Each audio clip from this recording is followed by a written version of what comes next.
He was used to laughing at people. A billionaire at the top of the world, always looking down on those he believed were beneath him.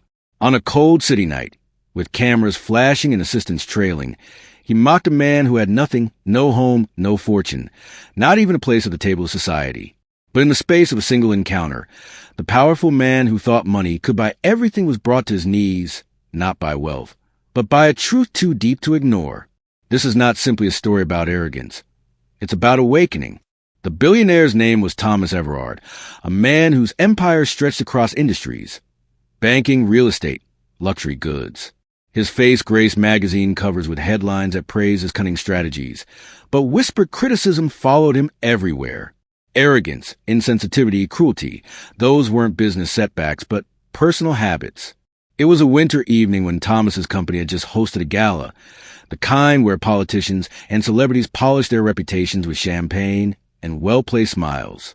The billionaire enjoyed moments like these, being the loudest in the room, the center of gravity for every conversation. When the gala ended, Thomas stepped onto the street, flanked by his entourage. The cameras caught him in every direction, reporters waiting for a sharp remark or a sign of weakness.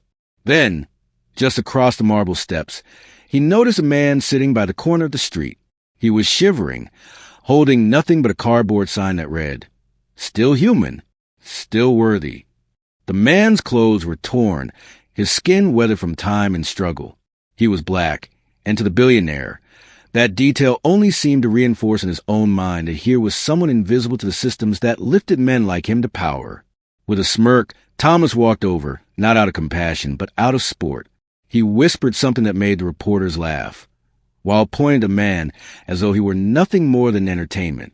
For Thomas, this was another performance, a moment to remind the watching world that he was untouchable. But what he didn't know was that this quiet figure on the concrete steps held a truth that would cut deeper than any scandal, deeper than money could erase. The homeless man, whose name was Samuel, barely looked up. His life had been a kaleidoscope of pain. Childhood in segregated neighborhoods, denied opportunities, layoffs that crushed decades of work, and policies that silently erased his community's progress. He wasn't just a man whose clothes told a story of poverty. He was a mirror of the systems that pushed so many onto the margins. The cameras zoomed in. They wanted a reaction, something quotable from the billionaire who loved mockery as much as he loved profit. Thomas raised his voice just enough for those around him to hear. He laughed at Samuel's appearance, his sign, his condition. He made a cruel remark about choices, about laziness, about what he called the curse of the weak. His words carried the harshness of centuries-old stereotypes, packaged in modern arrogance. The reporters chuckled uncomfortably, and a few assistants shifted nervously. But Samuel sat there unmoved, as though he were listening to a child boast about things that, in the grand scheme, meant nothing. And then something shifted. Samuel slowly stood, his movements calm but deliberate. Though frail in body, there was a quiet power in the way he carried himself. His frame seemed to rise beyond his torn jacket and weathered skin. He looked at Thomas, not with anger, not with shame, but with a depth of sorrow that pierced deeper than any protest.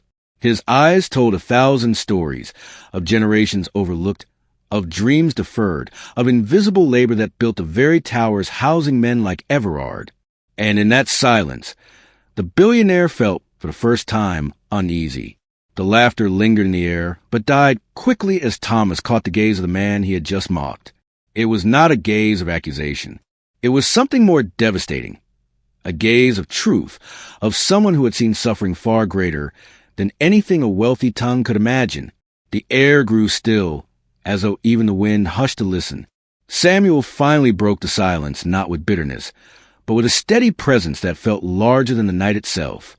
His words were not shouted, not even raised, but they carried across the crowd like a verdict. He spoke, not for himself alone, but for every invisible struggle that lined the streets of the city. He spoke of dreams stolen, of policies that locked doors instead of opening them. He spoke of ancestors who worked fields they did not own, who built fortunes they would never inherit. He painted a picture, not with pity, but with clarity, of survival despite the weight of centuries pressing down. Each word chipped away at the billionaire's confidence, until his laughter faltered, his grin stiffened, and his composure cracked. Cameras caught everything. The once arrogant man growing paler, smaller, not because he faced public scandal, but because one solitary man without wealth or title had forced him to see himself in a mirror he had always avoided. And then Samuel said the words that cut deepest.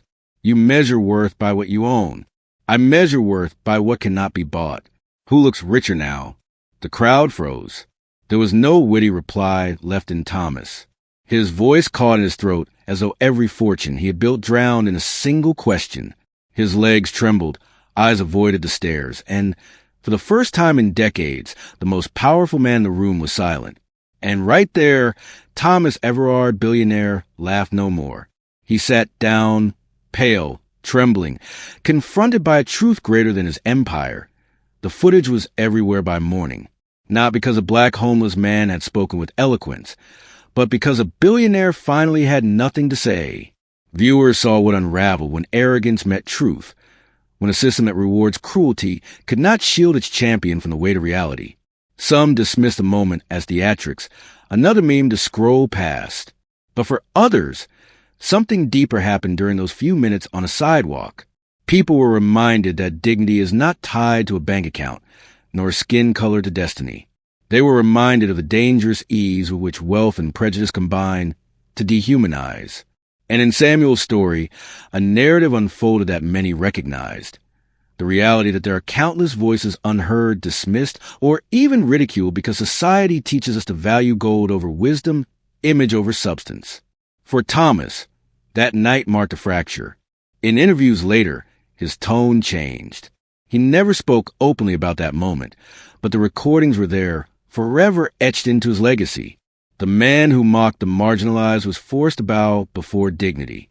And maybe that's a lesson for all of us watching.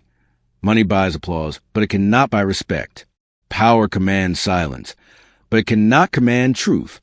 Even the one seated lowest can, in a single moment, rise higher than the tallest skyscraper.